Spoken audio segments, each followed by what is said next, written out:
जय जय श्री राधे। भक्ति भक्ति भगवंत गुरु चतुर्नाम वपुएक, इनके परिबंधन किए नाशे बेज्ञानी। नमो नमो जय श्री वृंदावन रचि बरिशति घनि घोरी। नमो नमो जय कुंज मेल नित, नमो नमो जामे सुख होरी। नमो नमो जय कुंज विहारी, नमो नमो प्रीतम चित चोरी। नमो नमो जय श्री हरिदासी, नमो नमो इन्हीं की जोरी। आज के सत्संग में भक्त सेवी मध्कुरिया भक्तों का चरित्र वर्णन करेंगे। नाभाजी कहते हैं, मध्कुरी मांग सेवे भगत, तिन पर हो बलिहार कियो। गोमा परमानंद प्रदान, द्वारका मथुरा खोरा। कालुक संगा शेर भलो भगवान को जोरा।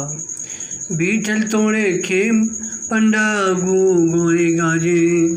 श्याम सेन के वंश चीदर पी पौरी बिराजे। जयतारन गोपाल के केवल कुवे मोलियो।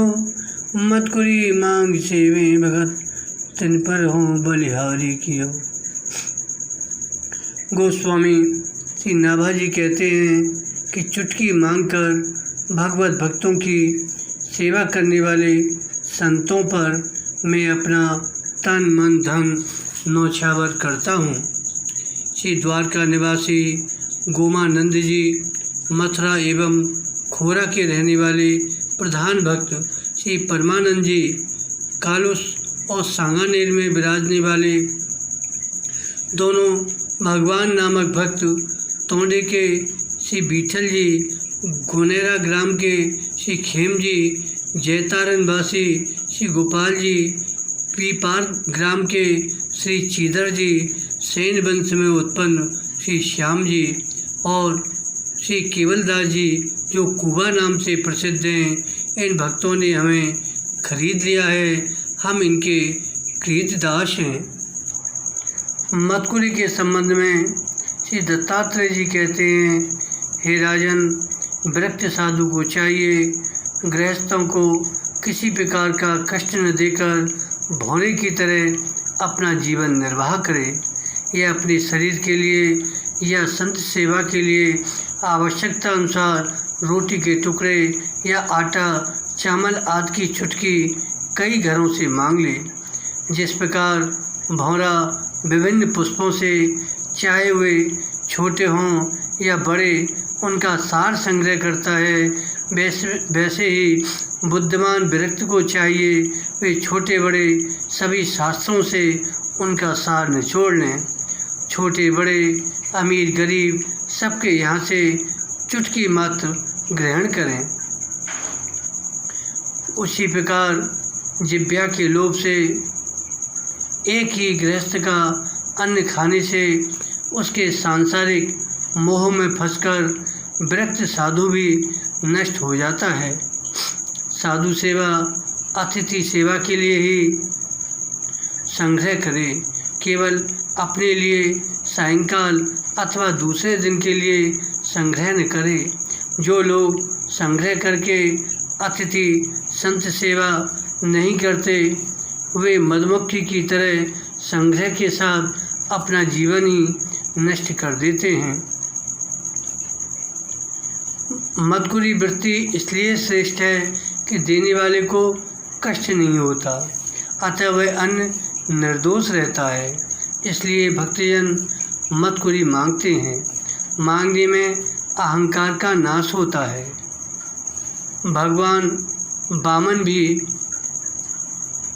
लघु छोटे बन गए। बड़प्पन का अहंकार भक्ति में बाधक है। कीर्ति का विस्तार देखकर अहंकार को नष्ट करने तथा प्रजा को उपदेश देने के लिए श्री माधवदास जी ने भी भिक्षा मांगना आरंभ किया था। अब ऐसे मध्कुरी वृत्ति वाले भक्तों में से श्री गोमानंद जी का चरित्र वर्णन करते हैं। गोमानंद जी संत सेवा के निमित्त चुटकी मांग कर लाते और बड़े प्रेम से साधु सेवा करते थे। इनके प्रेम से संतों को बड़ा सुख मिलता था। एक बार 20 साधुओं की जमात आ गई। आपने बड़ा भाग्य माना, सब प्रेम विनती करके संतों को पधराया। श्री गोमानंद जी ने हाथ जोड़कर कहा, मेरे यहाँ भिक्षा का आटा है जिसमें सभी अनाज मिले हुए हैं। आप जो आज्ञा दें वही रसोई तैयार करो। यह सुनकर एक संत ने कहा, मेरी तबीयत कुछ खराब सी है, अतः मैं तो गेहूं की रोटी खाऊंगा। पचकनी का चून हमारे स्वास्थ्य के अनुकूल नहीं है। इतने में सभी संत बोल उठे, हम लोग भी गेहूं की ही रोटी खाएंगे। उस समय इनके पास गेहूं का आटा तो मात्र 1 सेर था। एक संत ने कहा, जितना हो जैसा हो वही दे दो, पर यह बात सब संतों ने स्वीकार नहीं की। आपका स्वभाव था संतों को संतुष्ट करना, अतः आपने सबको आग्रह करके रोका। वे चले जाना चाहते थे। आपने कहा, रुचि अनुरूप प्रसाद पवाए बिना मैं जाने नहीं दूंगा। आप लोग विराजें, थोड़ी देर प्रतीक्षा करें। ऐसा कहकर आप जल्दी जल्दी बाजार गए और उधार गेहूं का आटा और कुछ और भी सामान मांगने लगे। किसी ने उधार देना स्वीकार नहीं किया। तब आप बड़े सोच विचार में पड़ गए, अब क्या करूं, कहां से सामान लाऊं।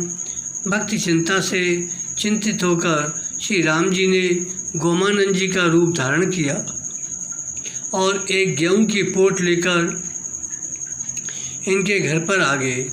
इनकी धर्मपत्नी से बोले कि इनको झट साफ करवा कर पीस लो और पिसवा लो।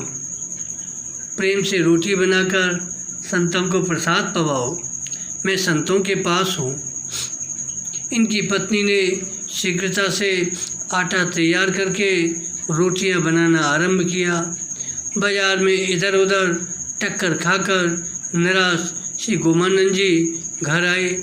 रोटियां बनती देखकर प्रसन्न हुए। पत्नी से बोले, आटा कहाँ से आ गया?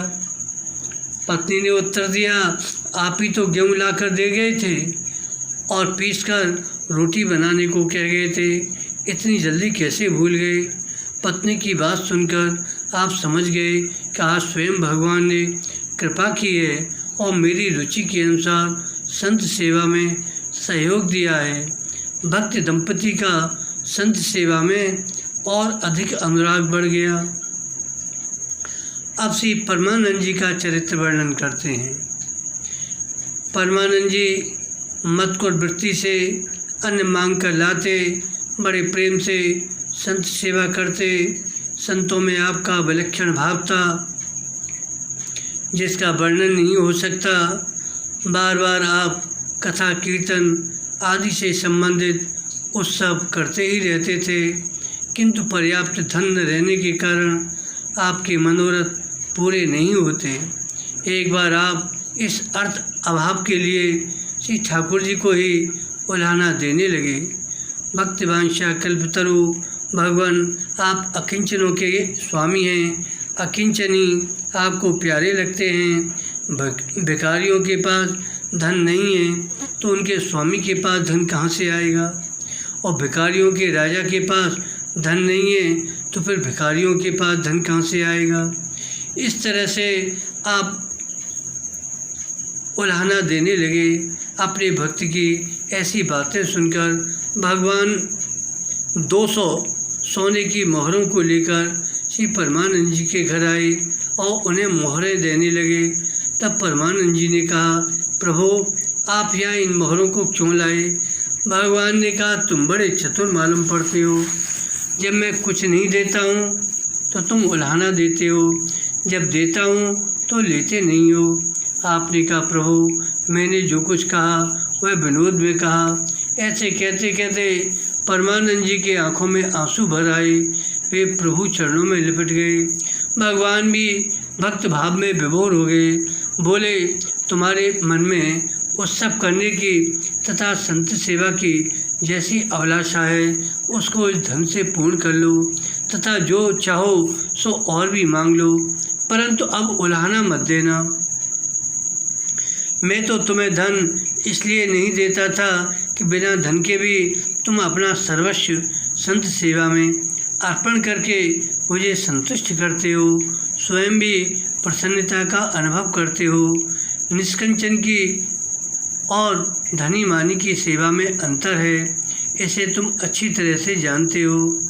भगवान के साथ हुए इस संवाद से श्री परमानंद जी को जैसा परमानंद हुआ उसका वर्णन कोई नहीं कर सकता। भगवत कृपा से भरपूर धन को लेकर श्री परमानंद जी ने महामहोत्सव किया। इस प्रकार संत भगवंत की सेवा करके आपने सभी को संत सेवा करने का उपदेश दिया। अब श्री भगवान जी का चरित्र वर्णन करते हैं।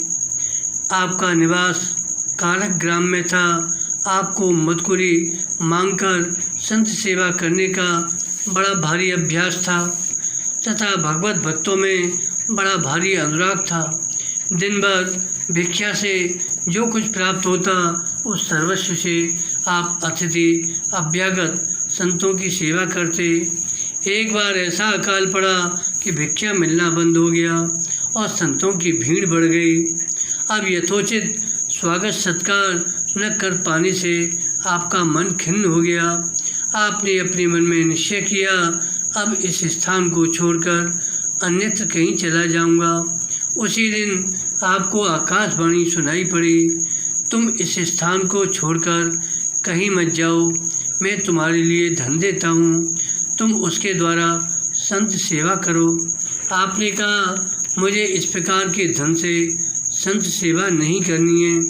मैं चाहता हूँ लोक में सभी सुखी समृद्ध रहें और मदकुर वृत्ति से हमारी झोली भरी रहे, उससे मैं अपने इष्ट संतों की सेवा करूं। इस भाव पर रीझकर भगवान ने एवं मस्तु कहा, ऐसा ही हो। नित्य आपकी झोली भरने लगी और अकाल दूर हो गया। एक श्याम जी नाम के भक्त थे, उनका चरित्र वर्णन करते हैं। प्रसिद्ध भक्त सेन के वंश में श्री श्याम जी महान भगवत भक्त हुए। पहले आप गृहस्थाश्रम धर्म का पालन करते हुए भागवत भजन और संत सेवा करते थे। एक बार आपके यहाँ एक सिद्ध संत आ गए। उन्होंने संत और संत सेवा की महिमा बताकर कहा, यदि मानव जीवन सफल करना हो तो आज ही से संत सेवा का दृढ़ व्रत हृदय में धारण कर लो। दूसरे साधनों का भरोसा छोड़कर अनन्य भाव से संत सेवा किया करो। श्री श्याम जी ने पूछा, भगवान संत कैसे होते हैं, उनकी क्या पहचान है? उन्होंने कहा, हमारे जैसे वेशभूषा कंठी माला तिलक धारण करने वाले सभी संत भगवान के आश्रित हैं और सेव्य हैं। यदि इसी शरीर से भगवान का अनुभव चाहते हो तो अब समय आ गया है, गृहस्थाश्रम का त्याग कर दो, मदकुर वृत्ति से भिक्षा मांगो, आए गए साधु संतों और अतिथियों की सेवा करो, फिर देखो तुम पर कितनी जल्दी प्रभु रीझते हैं और तुम सिद्ध होते हो। उस सिद्ध संत के उपदेश का इन पर ऐसा विलक्षण रंग चढ़ा कि इन्होंने घर बार का मन और तन दोनों से सर्वथा त्याग कर दिया, विरक्त हो गए और भिक्षाटन एवं संत सेवा करने लगे। एक बार भिक्षा मांगते हुए आप एक सद्गृहस्थ के द्वार पर गए तो वहाँ इन्होंने देखा कि उस घर के मालकिन का इकलौता बेटा मर गया है और सभी लोग करुण क्रंदन करते हुए विलाप कर रहे हैं।